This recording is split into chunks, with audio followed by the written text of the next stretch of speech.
ఈరోజు చాలా దురదృష్టకరమైన రోజండి. మరి ముఖ్యంగా రెండు రాష్ట్రాల ప్రజల కంటే నాకే ఎక్కువ ఆత్మీయుడు కోటన్న. నేను సినిమాల్లోనే కాదు, బయట కూడా ఒంటరిగా కలిసినప్పుడు కూడా, ఫోన్లో మాట్లాడుకున్నప్పుడు కూడా ఆ సెటైర్లు యాజ్ ఇట్ ఈజ్గా సినిమాల్లో ఎలాగైతే పాము ముంగిసలాగా అలాగే ఉండేది. నేను మొన్ననే ఫోన్ చేశాను, మొన్న సాయంత్రం ఒక షూటింగ్ సందర్భంగా ఫోన్ చేస్తే ఎక్కడున్నావురా అన్నాడు. వాళ్ళ దగ్గర ఉన్నన్నా అన్న. అరే ఎప్పుడు వస్తావు అంటే రేపు వస్తానా అన్న. అంటే చాలా బాగా మాట్లాడాడు. మామూలు జోక్ సార్లేవో ఇవన్నీ ఉంటాయి కదా మావి. ఆ సెటైర్లతోనే మాట్లాడుకున్నాము ఒక 2 నిమిషాలు.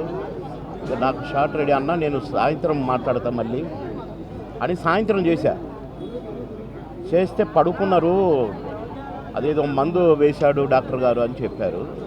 పెద్దమ్మాయి చెప్పింది, కోటన్న పెద్దమ్మాయి. సరేలే నేను రేపు వస్తున్నట్టు చెప్పు, లేకుంటే ఎల్లుండి పొద్దున వస్తానమ్మా అని చెప్పిన. రమ్మన్నాడంట. కానీ నేను వచ్చేసరికి ఆయన లేడండి, వెళ్ళిపోయాడు.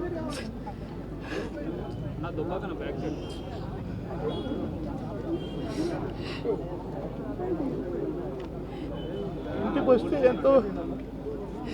ఎంతో సంతోషంగా రారా బోర్ కొడుతుందిరా అనేవాడు. ఇప్పుడేమో హాయిగా పడుకున్నాడు.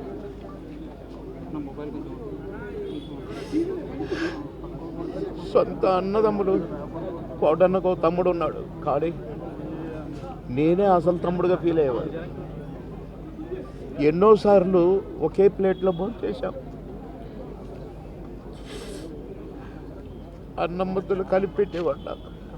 తినబాయ్, టైం తక్కువదిరా అని అనేవాడు. మేము ఎక్కడ ఏ ఊరిలో ఉన్నా, ఏ లాడ్జిలో ఉన్నా పక్క రూములే. మళ్ళీ ప్రొడ్యూసర్లు మొత్తుకునేవాళ్ళు, మీరిద్దరు ఒకటే రూమ్లో ఉంటారు కదా, అయితే ఆయన నీ రూమ్లో ఉంటాడో లేక నువ్వు ఆయన రూమ్లో ఉంటావు, మాకెందుకండి నష్టం చేస్తారు, ఒక రూమ్ డబ్బులు వేస్ట్ అని అనేవాళ్ళు. అదే ఇదే అని చెప్పేవాళ్ళం. అట్లా ఎన్నో సందర్భాలు.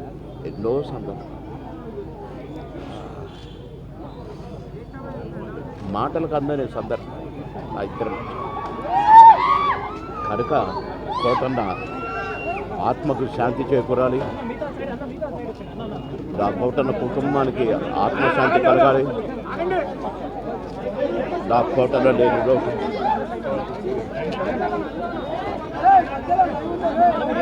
కోటన్న మనవళ్ళు ఇద్దరు అన్నకు శాంతి, ఆత్మకు శాంతి కలగాలి.